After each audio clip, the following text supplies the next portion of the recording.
concept of standing tall, the idea of talking about it, began with a different one.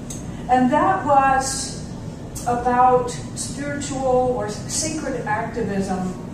And we're not going to talk about that today. I got so excited about that I decided what I'd rather do is do that talk later and make sure that we follow it with a workshop that I've developed around that idea. Because that idea of standing tall has to do with a new thought or a metaphysical or a peaceful alternative to doing this. And it is absolutely worthy of exploration, and it's worthy of making sure that we're ready to get together and have that conversation, really. So what it became instead for me when I thought about this idea of standing tall has to do more with the last version of that song, the codependent verse, of being who we truly are, and being who we truly are in the presence of others as well. And what that leads to, and how to get there. I find myself one of those people who's read a great deal and continues to recognize that there's something going on that we call a paradigm shift. That the way that we have been is no longer working, and that has been true for some time. And what is beginning to happen in its place is a new way of being. When I counsel with people who are getting married, one of the things that I share with them is that I respect that we are developing new definitions of what marriage and relationship are, because we have been out there going to workshops, reading books, attending seminars, taking classes, doing coaching and counseling, all of this personal development work, and we are becoming someone new from where we used to be. We're becoming someone more than who we used to be. So it's quite natural that if that is the case, that our old models of relationship are not going to work. They get to be redefined as well. So when I think about standing tall today, what I think about is, okay, this has been quite a journey for me, and I'm not done yet. I'm just getting started in discovering that there is some way for me to be who I am, and at the same time for others to be who they are. So that is the beginning, that is the premise of what we're talking about today, is that there is somehow a new way of being that makes room for me and you. And it's marvelous. Now, this is something that we are sort of collectively taking out of the box and assembling, and maybe the instructions aren't written in the language that we speak every day, but that's okay, because we have enough of a capacity to recognize the truth when we see it, and we have people around who can help us translate.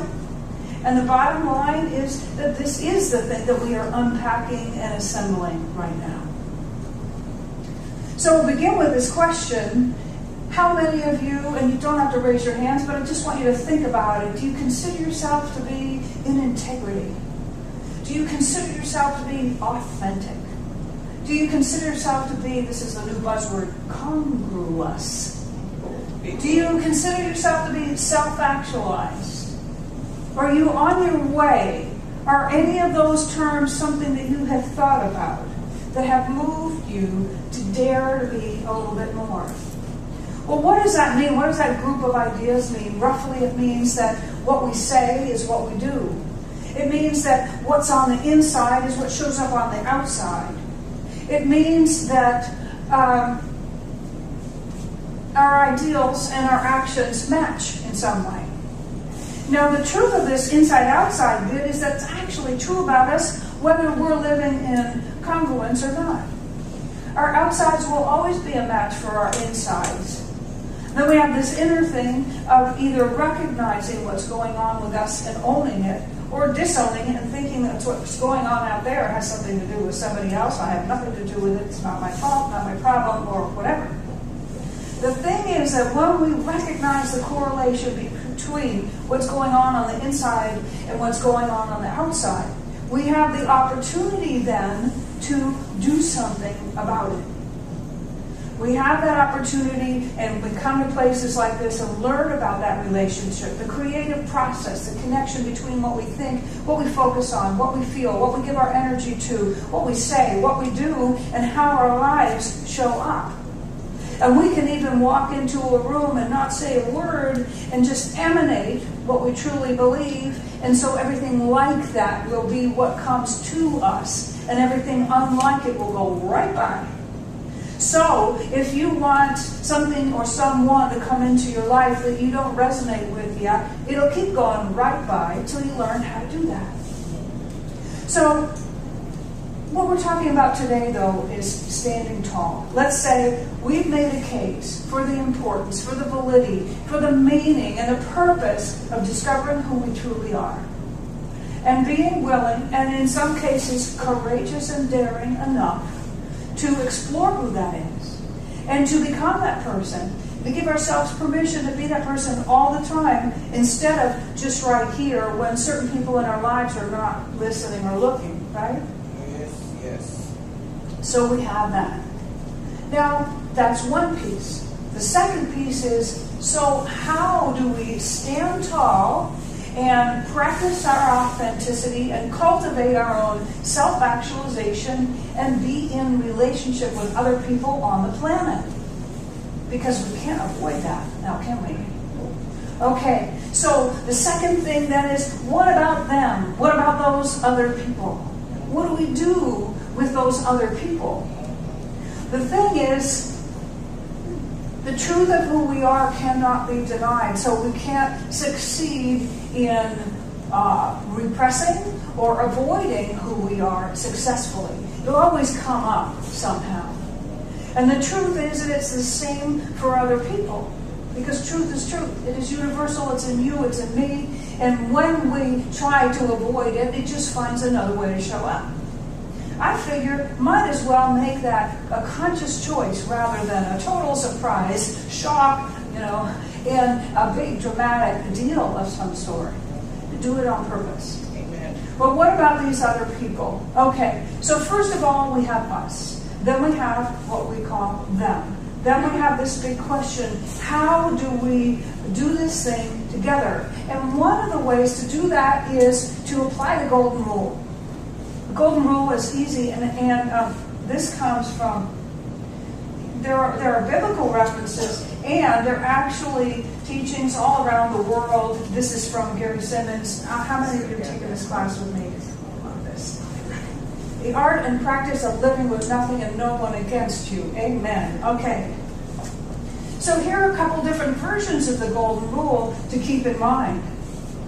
This one comes from both Judaism and Christianity. In Leviticus, you shall love your neighbor as yourself. Okay, this one comes from Christianity. Whatever you wish that men would do to you, do so to them. Turn the page, it gets more interesting. Okay, this is from Jainism. A man should wander about treating all creatures as he himself would be treated. Confucianism. Try your best to treat others as you would wish to be treated yourself, and you will find that this is the shortest way to benevolence. Buddhism. Comparing ourselves to others in such terms as, just as I am, so are they, just as they are, so am I, he should neither kill nor cause others to kill. Okay, so I'm going to stop there because the other ones are stories, and we're not going to stop to tell stories right now. But the thing about the golden rule is that we recognize it. We've heard about it probably since we were children. We may have thought it was just sort of an obligatory way of being polite. We ought to be nice to other people, because probably if we do that, then they'll be nice to us. But we can consider that a very simple universal law rule that we can remember. Because what it really does is it encapsulates that what goes around comes around. So that would be step number one in addressing our relationship with others when we are working on standing tall, being fully and totally who we truly are, which is a lifelong process. Yes. Okay? So we have me, we have you, then we have golden rule. Keep it in your pocket, and remember that what it will do for you is it'll help you to remember how to zero in on a win-win scenario, a win-win point of view, something which is universally good and true for all. It just has that magnificent capacity because it is universal, timeless truth. So after that, there's another one. Anybody remember Venn diagrams? I think that statistics? Is that where they come from? Geometry. Okay. Yeah, I did well in those two fields and forget the others. But if I can see something, absolutely. So Venn diagrams are very interesting. They're used in all kinds of fields to identify sets. And they're also used in organizational psychology. They're used in personal coaching. They're used to help organizations form teams and put people together of similar strengths and keep people apart who have nothing in common and so on. But let's look at this in terms of our paradigm shift. Let's look at this in terms of me being me and you being you and our being successful in that. So we'll start over here with a circle that is you. And we'll say over here is another circle that is somebody very near and dear to you, a life partner, a close friend, someone you spend a lot of time with. This is like your primary other person, right? And then you have your job. And let's say that each of those intersect in one spot, right here, one area. And in that area, we have that part of you that is in that job, that part of that other person that it has something in common with you, and then that job and what it has in common with both of you. That would be the area to begin to build relationship with the highest likelihood of success. The highest likelihood because you start on common ground. So we started with the golden rule as our first tool for this, and the second one is common ground. And common ground, because of its very nature, it provides the greatest opportunity for success in relating. So we begin there, and we use that, and what happens is an appreciation develops between us. Because we have said, I willingly look for that place between us. And willingly looking for that place between us. And then we're ready to spend time in that place. And when we get ready and we spend time in that place, we discover that we have a deep appreciation for one another, even if it's in this one small area. And what happens then is that appreciation changes the way we look at the differences. It's almost as if we take off the glasses that say we're different, and we put on this other set that says, wow, I really appreciate you. Look at how beautiful all this variety is. Because we started on common ground. Right? So one of the things about that is that if you can't find any, back up. If you can't find any, back up. Think of Neil Armstrong, the first time that there was a photograph and a commentary shared with us, and he's the founder of the Institute of Noetic Sciences, by the way, that if you get far enough away, you can see that we have something in common. So if you just say, oh, now this is really good for conflict resolution. This is when you're already in hot water with somebody and it's not looking very good. Just say, okay, what do we have in common? Now you might have to start, depending on how far gone this misunderstanding is, with we both live on planet Earth. We both live in this galaxy, right? Okay, all right, so now go back in and keep looking, because now you're willing, right, for some more common ground. Well, we both live in the state of Florida. Okay, or maybe it's the United States, maybe it's North America, same continent. Okay, all right. Then maybe it's the same country. Then maybe it's the same state. Maybe it's the same county. Maybe it's the same town. And maybe you're still saying, yeah, but we just don't have that much in common. You know what? I came up with this idea some time ago that sometimes harmony is achieved by adjusting proximity. I don't have to focus on how we differ. I can find something that we have in common and let it be all right and celebrate that person and celebrate me too and find my perfect and right relationship with them. Okay? So that just kind of snuck in. That little piece wasn't planned. But all we have to do is look for what we have in common. And there is something. We're both breathing. Can we start there? Right? Okay. So we have that. There's another piece which relates to the giraffe, and that has to do with communication. And many of us have spent some time with Lynn Komlenik. We've had her here. She's a local fantastic teacher of the nonviolent communication, which is also called compassionate communication. And we recognize the legacy of Marshall Rosenberg, who passed away in March, and his memorial was in late March. This is a man who started this whole process of how to communicate with people who appear to be different from us in order to either avoid or diffuse and resolve conflict. And it was because he was bullied as a little kid. He was bullied.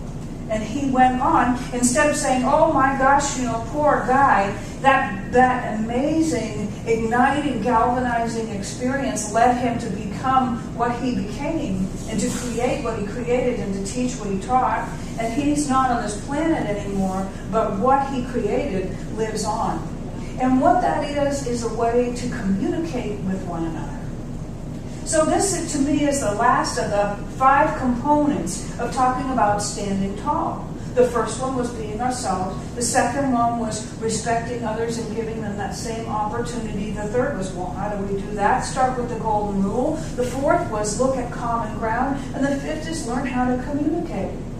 This is something that we didn't know. This is something that Beaver, there was no Beaver Cleaver, compassionate communication stuff going on. Maybe they talked nice in the Partridge Family and the Brady Bunch, which then I would have gotten a little bit of. But it is not something that we generally know how to do. And part of what NBC teaches is that we all have values which are unique to us. We all have values which identify what our basic needs are. We have things that matter to us, and so they become the things that we desire, that we want, that we need in order to feel good, in order to be who we are. And when we don't know how to ask for those needs to be met, we act out.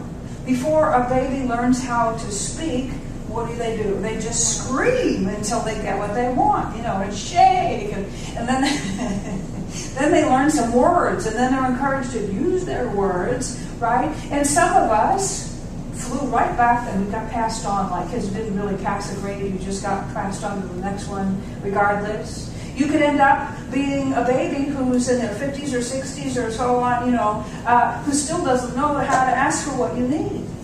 And so what you might do instead is act out and then say, well, where'd everybody go, right?